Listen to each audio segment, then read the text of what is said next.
جو سکوت ڈھاکہ ہے جس نے اس ملک کو دو لخت دیا، یقیناً سکوت بغداد اور سکوت غرناطہ کے بعد عالم اسلام کا ایک بڑا واقعہ ہے کہ دنیا کے نقشے پہ سب سے بڑے مسلمان ملک کو دو ٹکڑے کر دیا گیا۔ اگر اس پہ یہ گفتگو کی جائے کہ اس کے پیچھے مسائل کیا تھے، محرکات کیا تھے، تو یہ بہت مفصل نشست چاہیے اس کے لیے۔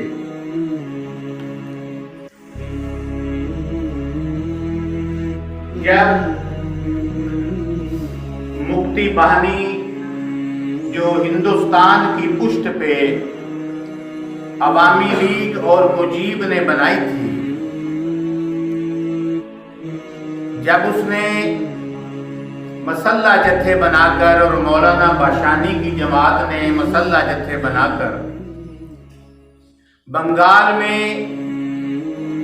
ان بنگالیوں کا بھی قتل عام کیا جو متحدہ پاکستان کے حمایتی تھے، اور ان لوگوں کا بھی قتل عام کیا جو غیر بنگالی تھے۔ تقریباً 1 لاکھ پاکستانیوں کا قتل عام کیا۔ تو اس کے بعد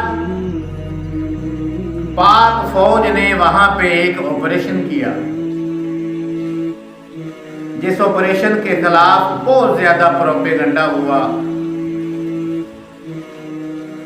وقتی طور پر خاموشی بھی ہوئی۔ اور جو تیسرا دور قتل عام کا ہے وہ ہندوستانی فوج نے اور بنگالیوں نے مل کر بنگلہ دیش میں کیا، جو 12 دسمبر 71 سے شروع۔ حالات یہ تھے کہ 14 دسمبر 71 کو گورنر ہاؤس میں گورنر کی زیر قیادت ایک اعلیٰ سطحی میٹنگ جاری تھی کہ ہندوستانی طیارے نے گورنر ہاؤس کے اوپر بمباری کی۔ تو سب سے پہلے گورنر صاحب اس اجلاس کو چھوڑ کر بھاگے اور ہائیڈ آؤٹ میں جا کر چھپ گئے، اور اسی رات ہی انٹر کانٹیننٹل ہوٹل میں انٹرنیشنل ریڈ کراس کے بنائے ہوئے پناہ گزین کیمپ میں منتقل ہو گئے۔ جو بنگال کا آئی جی تھا، جو چیف سیکرٹری تھا، جو کمشنر تھا، یہ سب لوگ اپنی فیملیز سمیت بھاگ کر وہاں پناہ گاہ میں چلے گئے، اور عالمی ریڈ کراس کی پناہ گاہ میں جانے کا یہ مطلب تھا کہ انہوں نے لکھ کے دیا کہ نہ ہمارا ان باغی بنگالیوں سے تعلق ہے، نہ ہمارا حکومت پاکستان سے تعلق ہے، ہم غیر جانبدار ہیں۔ یہ وہ دور تھا جب اسلامی جمعیت طلبہ اور جماعت اسلامی کے نوجوانوں نے ایک لشکر البدر کے نام سے ترتیب دیا اور ایک لشکر الشمس کے نام سے ترتیب دیا۔ آپ پچھلی صدی کی پوری تاریخ اٹھا کے دیکھ لیں، فوجوں نے تو بڑی بڑی جنگیں لڑی ہیں، لیکن فوج کے علاوہ عوام کے اندر سے کبھی اتنا بڑا لشکر اپنے ملک کو بچانے کے لیے نہیں اٹھا ہے۔ 10,000 نوجوانوں نے قربانیاں دیں، اور وہ میجر ریاض حسین جو البدر کا کمانڈر تھا، وہ جب ہندوستان کی قید سے رہا ہو کر آیا تو اپنے گھر نہیں گیا، سیدھا 5 ذیلدار پارک اچھرا مولانا مودودی کے پاس گیا اور کہنے لگا کہ میں اپنے گھر بعد میں جانا چاہتا تھا، پہلے آپ سے ملنا چاہتا تھا، میں یہ دیکھنا چاہتا تھا کہ وہ کون سی ایسی انقلابی شخصیت ہے کہ جس نے آج کے مادہ پرستانہ دور میں ان نوجوانوں کی اتنی اعلیٰ تربیت کی ہے کہ کوئی ایک نوجوان بھی البدر کا مجھے پیٹھ پہ گولی کھانے والا نہیں ملا۔